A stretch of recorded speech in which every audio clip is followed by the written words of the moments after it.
गुरु प्यारी साध संगत जी, आप सभी को प्यार भरी राधा स्वामी जी। संगत जी, क्या आपने भी कभी इस पावन सावन के महीने में अपने घर की चौखट पर, आंगन में या किसी अंधेरे कोने में अचानक किसी रेंगते हुए सांप या डंक मारते बिच्छू को देखा है और उसे देखते ही डर के मारे आपके रोंगटे खड़े हो गए हैं, सांसें थम गई हैं और आपने सोचा कि यह केवल एक इत्तेफाक है या कोई भयंकर अनहोनी का साया है? रुक जाइए संगत जी, ठहर जाइए और मेरी बात को जरा ध्यान से सुनिए, क्योंकि सावन के महीने में आपके घर में सांप या बिच्छू का आना कोई साधारण जीव का भटक जाना मात्र नहीं है, बल्कि यह साक्षात देवाधिदेव महादेव का आपके नाम भेजा गया वह गुप्त और अलौकिक संदेश है, जो आपके पूरे परिवार की तकदीर बदल सकता है या फिर लापरवाही करने पर पूरे हंसते खेलते घर को पल भर में तिनके की तरह तबाह कर सकता है। आज मैं आपको शकुन शास्त्र, शिव पुराण और हमारे सनातन धर्म के अत्यंत प्राचीन तंत्र शास्त्रों के वे 5 बेहद शक्तिशाली और रहस्यमयी संकेत बताने जा रहा हूँ, जो सावन में सांप या बिच्छू के दिखने पर सीधे ब्रह्मांड से आपके पास आते हैं। और साथ ही बताऊंगा वह एक ऐसा अचूक उपाय जिसे तुरंत न करने पर पूरा घर कंगाली, दरिद्रता और विनाश की भट्टी में झुलस सकता है। इसीलिए इस मर्मस्पर्शी ज्ञान को अंत तक जरूर देखिएगा, क्योंकि इस वीडियो के हर एक सेकंड में आपके जीवन को हर संकट से उबारने की वह कुंजी छिपी है, जो आपको पूरे इंटरनेट पर कहीं नहीं मिलेगी। संगत जी, सावन का महीना कोई साधारण समय नहीं होता। ये वह पावन और दिव्य काल है जब स्वयं त्रिपुरारी नीलकंठ भगवान शिव माता पार्वती के साथ मृत्यु लोक पर पृथ्वीवासियों के बीच वास करते हैं और इस पूरे ब्रह्मांड की समस्त शक्तियां जल, वायु, आकाश और पाताल लोक के जीव जंतु महादेव के चरणों में लीन रहते हैं।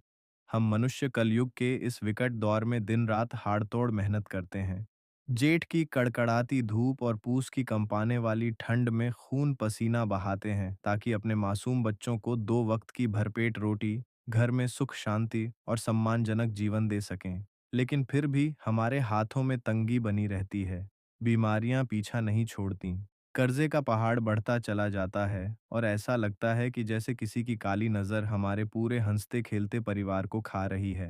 हम में से ज्यादातर लोग अनजाने में उन छोटे छोटे मगर अत्यंत प्रभावशाली संकेतों को पूरी तरह अनदेखा कर देते हैं, जो भगवान शिव स्वयं अपने इन मूक दूतों के जरिए हमें होने वाले बड़े अनिष्ट से बचाने के लिए या फिर छप्पर फाड़ धन संपदा देने से ठीक पहले भेजते हैं। भगवान शिव कभी खुद आपके सामने आकर कानों में आकाशवाणी नहीं करेंगे। वे इन्हीं नागराज और वृश्चिक यानी बिच्छू जैसे जीवों के माध्यम से आपके सौभाग्य या दुर्भाग्य की पूर्व चेतावनी देते हैं। लेकिन घबराहट और अज्ञानता में हम तुरंत झाड़ू, डंडा या लाठी उठाकर इन जीवों पर जानलेवा हमला कर देते हैं, उन्हें मार डालते हैं या भगा देते हैं। और वहीं से शुरू होता है हमारे पूरे कुल के विनाश का वह चक्र जो पीढ़ियों तक पीछा नहीं छोड़ता। संगत जी, अब जरा ध्यान से समझिए कि सावन के पवित्र महीने में भगवान शिव के परम आभूषण नागराज, सांप और उग्र ऊर्जा के प्रतीक बिच्छू आपके घर में प्रकट होकर आपको क्या चेतावनी देना चाहते हैं। पहला संकेत इतना गहरा और चमत्कारी है कि जिसे सुनते ही आपके रोंगटे खड़े हो जाएंगे। यदि सावन के महीने में विशेषकर सोमवार या शिवरात्रि के दिन आपके घर के मुख्य द्वार पर या आपके पवित्र पूजा घर के आसपास कोई काले रंग का नाग या सामान्य सांप शांत भाव से बैठा हुआ दिखे, बिना किसी को नुकसान पहुंचाए चुपचाप रेंगता हुआ निकल जाए, तो शकुन शास्त्र और शिव पुराण के अनुसार यह इस बात का 100% प्रमाण है कि आपके पितर और स्वयं महादेव आपके घर में प्रवेश कर चुके हैं। यह संकेत इस बात की घोषणा करता है कि आपके वर्षों से रुके हुए काम, कोर्ट कचहरी के झमेले और वह कर्जा जो आपकी गर्दन दबा रहा था, उसका काल अब समाप्त होने वाला है और आपके घर में असीमित धन धान्य का आगमन होने वाला है। लेकिन संगत जी, यह तो केवल पहला संकेत है।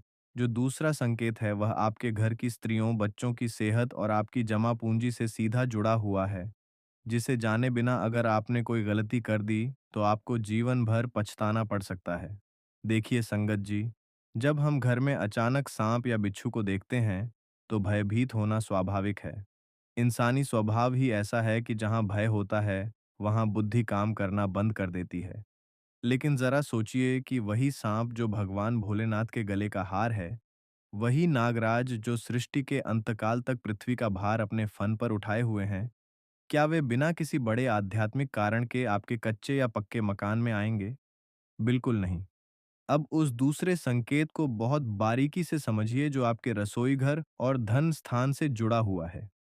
सावन के महीने में यदि रात के समय अचानक आपकी रसोई में, जहां अन्नपूर्णा का वास होता है, या फिर उस जगह के पास जहां आप अपनी गाढ़ी कमाई की तिजोरी या पैसे रखते हैं, वहां कोई लाल या भूरे रंग का बिच्छू रेंगता हुआ दिखाई दे जाए, तो शकुन शास्त्र कहता है कि यह आपके घर में छिपे हुए भारी वास्तु दोष और किसी गुप्त शत्रु के भयंकर तांत्रिक अभिचार का पूर्व संकेत है। यह संकेत आपको सावधान करता है कि आपके अपने ही लोग पीठ पीछे आपके खिलाफ षड्यंत्र रच रहे हैं और आपकी तरक्की से जलकर आपके घर की बरकत को बांधने का प्रयास कर रहे हैं। यदि आपने इस संकेत को देखते ही सही समय पर सही उपाय नहीं किया, तो देखते ही देखते आपके घर का एक एक पैसा बीमारियों में पानी की तरह बह जाएगा और हंसता खेलता परिवार दाने दाने को मोहताज हो जाएगा। लेकिन संगत जी, घबराने की बिल्कुल आवश्यकता नहीं है, क्योंकि जहां महादेव का नाम है, वहां हर विपत्ति छूमंतर हो जाती है।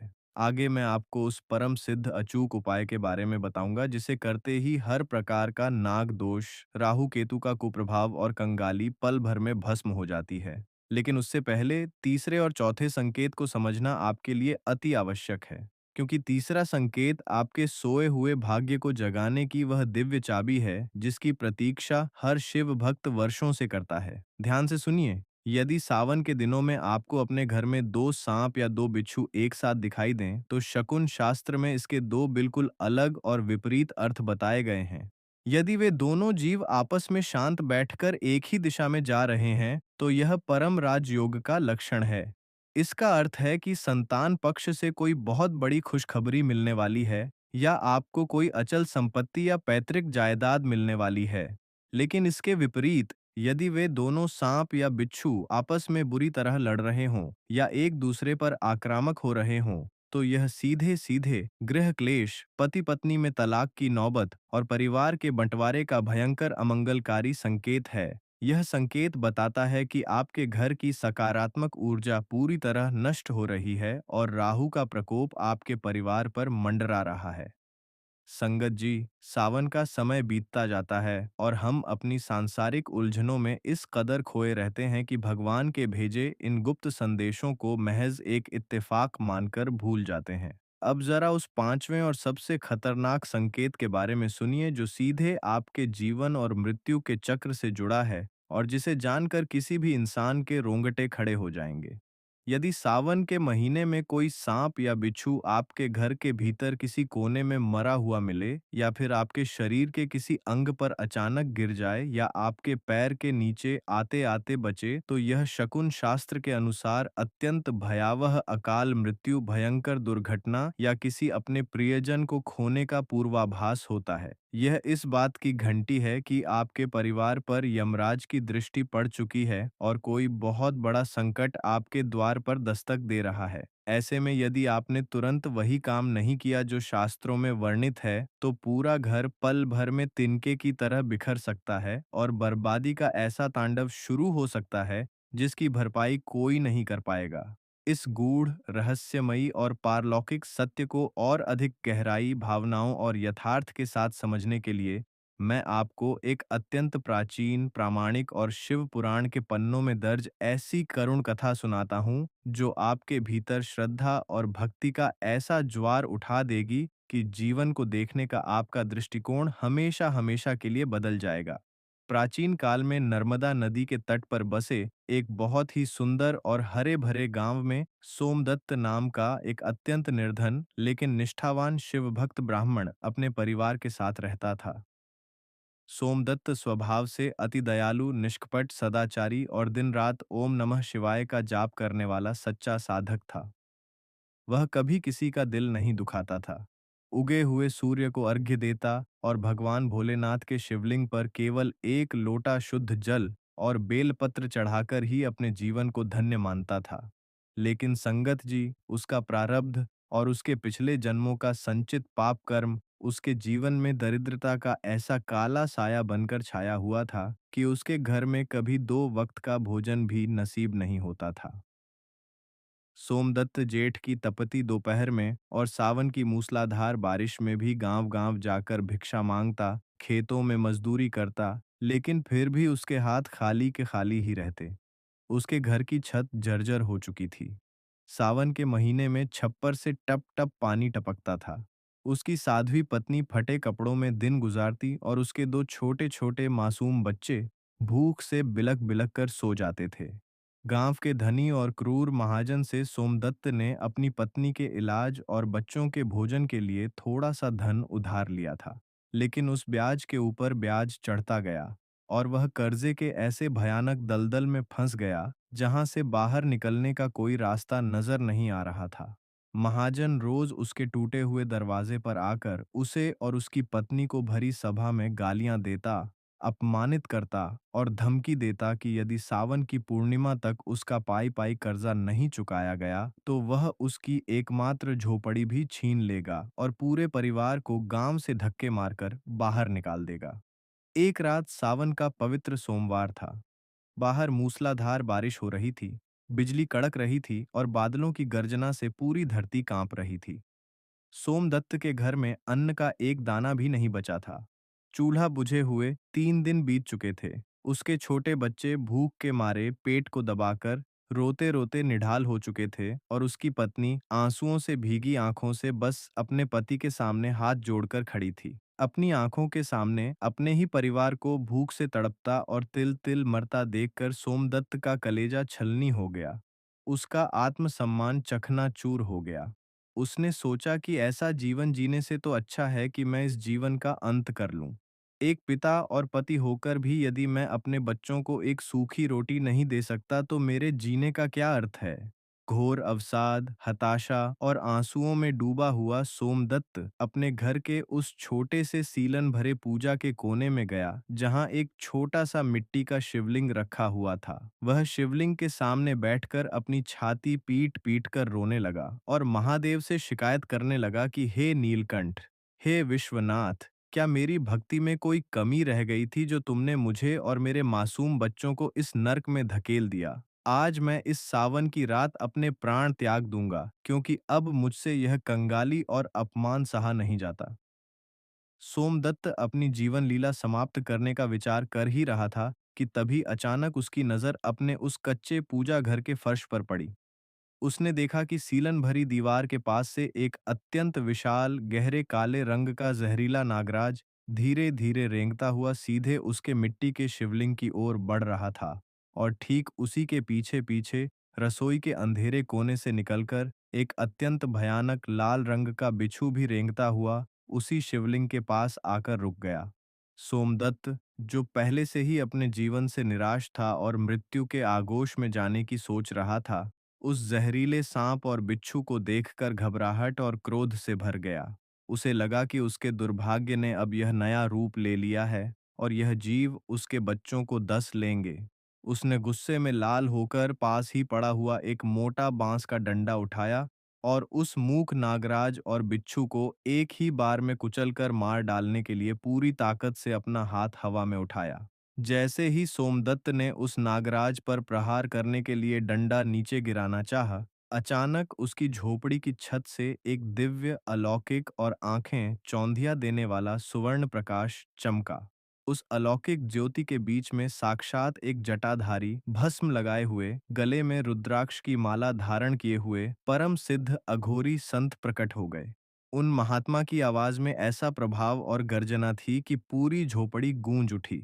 उन्होंने बड़े ही ओजस्वी स्वर में कहा कि रुक जा हे विप्र, रुक जा। यह तू क्या अनर्थ करने जा रहा है। जिस साक्षात शिव तत्व और महाकाल की कृपा को तू अपने अज्ञान और अविद्या के कारण पहचान नहीं पा रहा है, जो तेरे महादरिद्र प्रारब्ध को भस्म करने के लिए स्वयं शिव के गण बनकर तेरे घर पधारे हैं, तू अपनी मूर्खता में उन्हें ही डंडे से मारकर महापाप का भागी बनने जा रहा है। सिद्ध महात्मा की वह दिव्य वाणी सुनते ही सोमदत्त के हाथ कांप गए। डंडा उसके हाथ से छूटकर जमीन पर गिर पड़ा और वह थरथर कांपते हुए उन महात्मा के चरणों में गिर पड़ा। उसने फूट फूट कर रोते हुए अपनी सारी व्यथा, बच्चों की भूख, महाजन का जुल्म और अपने आत्महत्या करने के पापी विचार के बारे में उन महात्मा को सब कुछ सच सच बता दिया। उन कृपालु महात्मा ने सोमदत्त को अपने हाथों से उठाया, उसके आंसू पोंछे और बड़े ही वात्सल्य से कहा कि हे सोमदत्त, शांत हो जा। सावन के महीने में घर में नागराज और वृश्चिक यानी बिच्छू का एक साथ आगमन होना कोई साधारण घटना नहीं है। यह इस बात का स्पष्ट संकेत है कि तेरे पिछले कई जन्मों के भयंकर पापों का हिसाब पूरा हो चुका है और स्वयं महादेव ने तेरे घर की दरिद्रता को हरने के लिए अपने इन दूतों को भेजा है। शकुन शास्त्र और शिव तंत्र के अनुसार सावन में जब नाग और बिच्छू घर में दिखें, तो यह इस बात की पूर्व चेतावनी है कि तेरे घर के नीचे या तेरे भाग्य में कोई बहुत बड़ा गुप्त धन और सुख का खजाना छिपा हुआ है। लेकिन तूने यदि इन्हें मार दिया होता, तो तुझे और तेरी 7 पीढ़ियों को सर्प दोष और ब्रह्म हत्या का ऐसा भयंकर श्राप लगता कि तेरा कुलवंश ही समाप्त हो जाता। तब सोमदत्त ने कांपते हुए हाथों से महात्मा से पूछा कि हे महाराज, अब मैं क्या करूं? मुझे इस संकट से बाहर निकलने का मार्ग बताइए।